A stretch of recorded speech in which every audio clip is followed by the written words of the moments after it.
This is Kernel Panic FM, hosted by Tommy Rogers. Tommy is the founder and director of Ghost Signal Media and Aurora Access, and the head of Silent Signal Group, a technology, research, and advocacy company building AI systems, accessibility infrastructure, and tools that move the disability community forward. He is also the author of I Was Listening the Whole Time, a cerebral palsy memoir now available on Amazon. Kernel Panic FM is where tech, disability, and the stuff nobody else wants to say out loud all collide. Hey, what's going on, guys? I'm Tommy Rogers, and if you don't know me, I have cerebral palsy and I'm wheelchair bound and a quadriplegic. Before we actually get started, I gotta take a moment and do a segment in hopes to try to keep the lights on and my organizations smoothly operational. This show is brought to you by Tommy Does Life, and Tommy Does Life funded by Ghost Signal Media, which, for those of you who don't know, I own both of those organizations. So basically one is funding the other. So if you wouldn't mind either going to the donation page of Tommy Does Life or the donation page of Ghost Signal Media, I would greatly appreciate it. And hey, if you can't donate, that's fine. Could you consider sharing instead? Word of mouth could be the strongest form of marketing, and sometimes it can help me out more than even a financial donation ever could.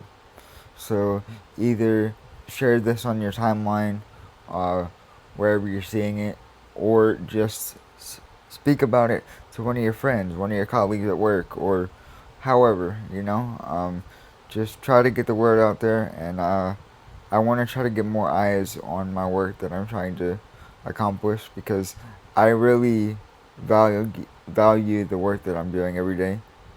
And I see a clear need in the work that I'm doing, and I also see clear gaps in the work that I'm doing. And my hope is, through me actually doing the work that I'm doing, I'm able to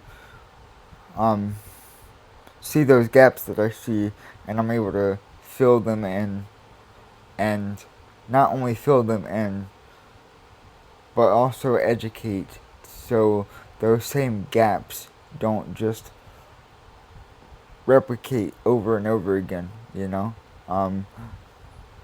I just hope that I bring some good to the disability community, and the advocacy community. And yeah, so thank you for hearing my message.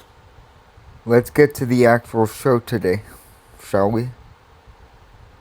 Over the past year, the more and more that I would put myself out there on social media and like post videos or just post my perspectives on certain topics, I started getting more comfortable with just like, speaking my thoughts on the internet, and like, it's okay if one moment I'm talking and I have to stop talking because of a spasm, or I have to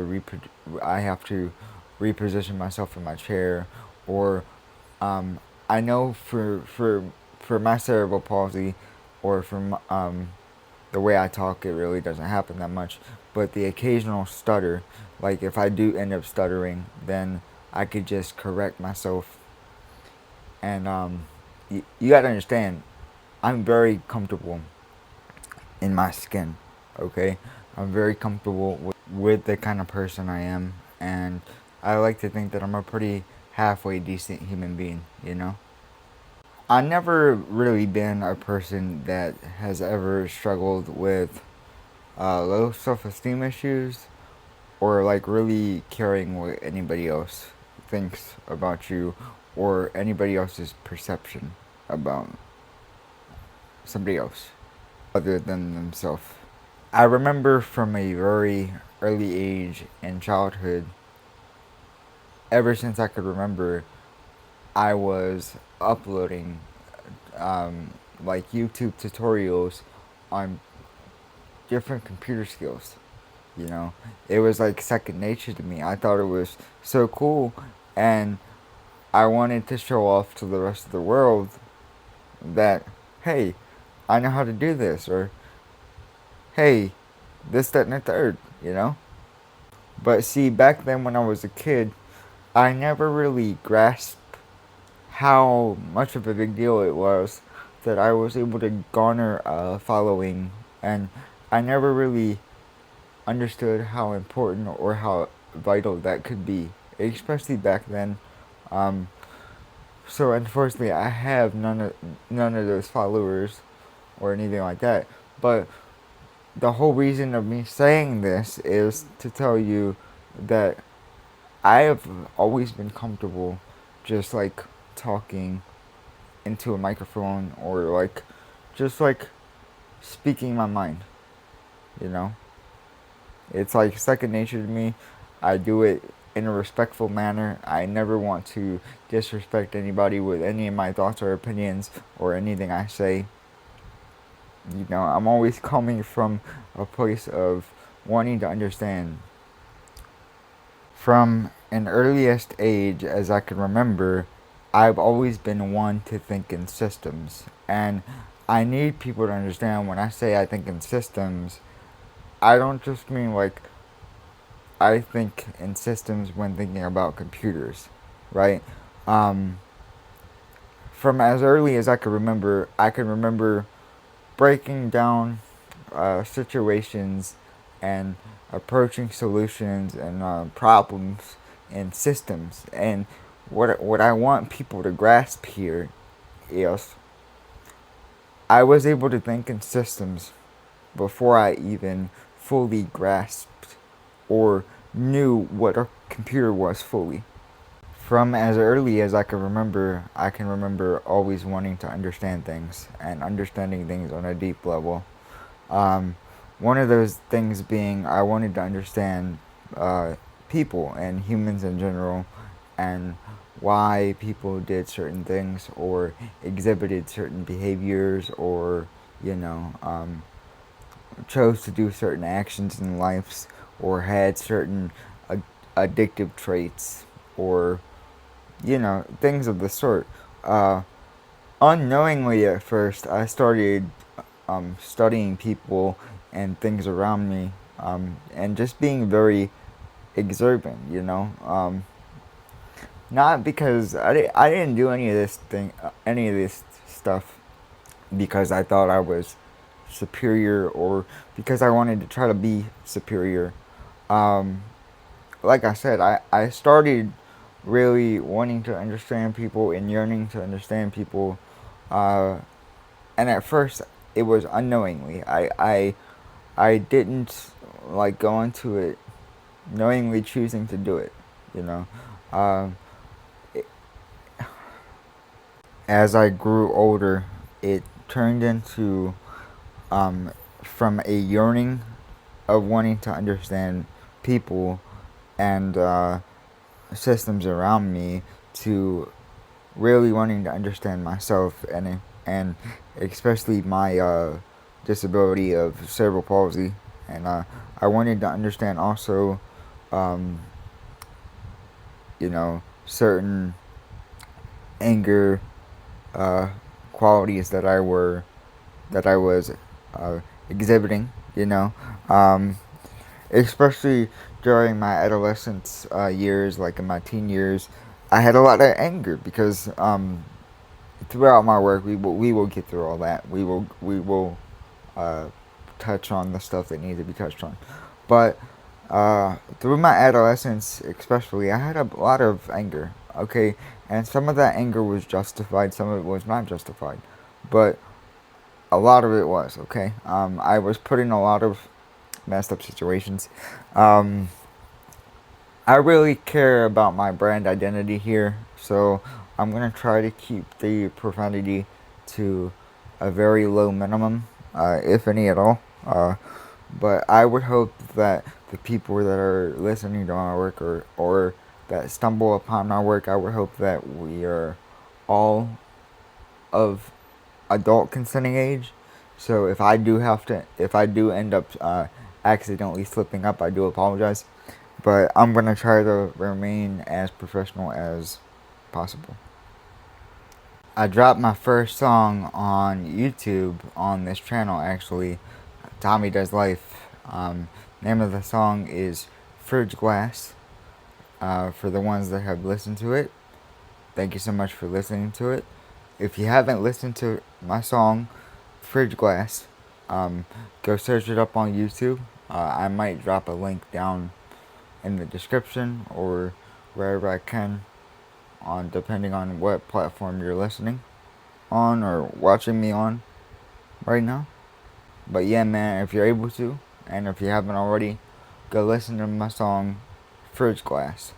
That song was inspired by the chapter Sour in my book I was listening the whole time. A cerebral palsy memoir. My dad said he heard Fridge Glass and he said it has him feeling some type of way, or had him feeling some type of way. I told him my work is much bigger than him. It's actually much bigger than myself. But thankfully, you know, I've gotten to the point where I don't feel like I need to be quiet, and I can spend the rest of my life dedicated to my work, and dedicated to making better spaces and experiences for people with disabilities, and educating parents or caregivers or just family members in general of like what possibly not to do with your disabled loved one, or like how possibly with situations and things that happen to me, even though they are unique to me, how one can possibly learn from a situation that happened to me, so when they go to interact with another individual, they are able to give that other individual a better form of understanding and or care, you know. Look, my dad said Fridge Glass made him feel some type of way, and I get it, right? I didn't make the song to attack him. I didn't make the song to center around him, right? The song was for me. It wasn't for him. It had nothing to do with him. It was for me. I made that for me, and I also made it to spread awareness. Like, hey, bro, even if you were joking, right? Because I'm pretty sure during the time my dad thought it was the funniest shit ever, right? But even if you were joking, right? It's not okay, right? It's not okay. Especially in my case with my cerebral palsy, my my acid reflex is no joke, man. It's really no joke. As I'm recording this right now, it's through the roof. My acid reflex is crazy, right? It's something fierce. But I'm sure around the time when I was younger and the lemon incidents would happen, I'm sure you probably had good intentions and you only meant it as a joke. But at the time, as a kid with a disability, cerebral palsy, spastic cerebral palsy at that, with severe acid reflux that was already pretty pronounced, you know, you just don't joke that way. You just don't joke that way. And really, there's no other words that I can put to it, you know? And hey, look, I know I grew up in the the early 2000s, so and I was around my dad from like 2010 to 2013. But anyway, so I know you can make the argument that cerebral palsy probably wasn't that well known in the early 2000s, but like, come on, there was still a lot of information about it Well, at least some. I would hope. You know. And also, like, come on, bro. You just don't do that. Like, I don't. I keep on circling back to you just don't do that. All right. But at the same time, I I've tried for numerous years, right before actually even talking about it. I've tried for numerous years to understand um, where my dad was coming from, how he thought it was a joke. You know, I tried to always give him the benefit of the doubt, but like I could never like come to terms to actually like justify what he did. Like that, like I don't even give. Well, I kind of want to cuss, but um, I'm trying to act professional. But I don't even care if you meant it as a joke. That's just something you don't joke about. And hey, look, I don't really care about it. I don't hold any anger. I don't hold any frustration. Nothing of the sort, right? Um, the only reason why I even thought about it in my adult years at all, not even just because now for talking for the episode just now, but anyway, the only reason that I thought about it recently as an adult in my adult years is because a few years ago, um, I was over at my dad's house. I was an adult at the time, so like we had gotten on better terms or whatever. But anyway, he was bringing me home, right? We were on all in the car, and he ends up joking about it to like his girlfriend at the time, and like when he started joking about it again, even though he only made one slight comment about it, and that's it. And I can't remember exactly what he said, but even though he made that one slight comment or whatever, that one slight comment made me stop in my tracks real quick, like mentally stop in my tracks real quick. Like, damn, bro, like you really still to this day. We both matured, right? You were a young adult in the early 2000s. We both matured. You're like in your 40s now, and I'm 26, right?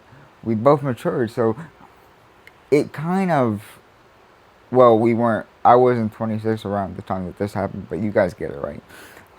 But anyway, when he brought it up as a joke again, like haha, it was funny, right, Tommy? Right? It kind of threw me for a loop because I'm like, bro, you still think that was funny? After all these years, you still think that is funny? Right? And like another thing too, right? You have another thing that like really blew my mind. And like I said, I hold no resentment or frustration to my dad. It is what it is, but um this spot and my work, while my work is good work, some of my work is uncomfortable work, right? And right now, even though me as a person, I moved on from it, right? It is what it is. I'm a bigger person, right? Um, I still feel like it is my uh, it is my duty, along with other things, but it isn't. It is my duty to talk about uncomfortable things like um, this specific situations. I've always said this from the very beginning, all due respect, but my work isn't here to make anybody comfortable, right? Even though I want my work to really improve humanity in some way, or at least improve somebody's understanding of their disabled child, or somebody's understanding of disabled people in general, especially about um, people's understanding and better awareness with cerebral palsy. And yeah, it's just like with my song Ink on My Skin, right? My song Ink on My Skin releases April 18th, and that song is related to the chapter Ink in my book. At the end of the day, also, I'm making these pieces because they've been inspired by those events. It's meant to demonstrate cause and effect, and how certain events can actually leave a long lasting effect. And even though I have dealt with that trauma or those effects, they were still very deep wounds. You know, um, I don't deal with any anger, or I don't hold any resentment towards my dad or any of my parents, for that matter, right? But that's the thing. That shows growth for me as a human, because it took me numerous years to be able to deal with certain um, messed up situations I was put in as a child, you know. Um, but I'm glad to say I've grown as a person, and now, like I told my dad, my work is much bigger than him. It's much bigger than myself, you know. Um, Now it's about making a better society for people with disabilities, and it's more than that. It's about also, my work is also about encouraging humanity and society as a whole, just to try to be the best we can be, And I don't mean that in a cheesy way, but like, um, everybody deserves human decency, you know. Um, and yeah, that's what I really wish that everybody takes away from this right here. Everybody deserves human decency and basic understanding. Something that I wish I got a lot more of when I was growing up, which sadly I can say I didn't. But hey, I'm okay, you know. Uh, I'm a very strong person. One good thing is it's made me very strong. You know, I I respect both of my parents. You know, because they're my parents. I'm not here to badmouth anybody that was involved in my upbringing, but I'm here just to tell her how it is. And yeah, much love, family. Till next time.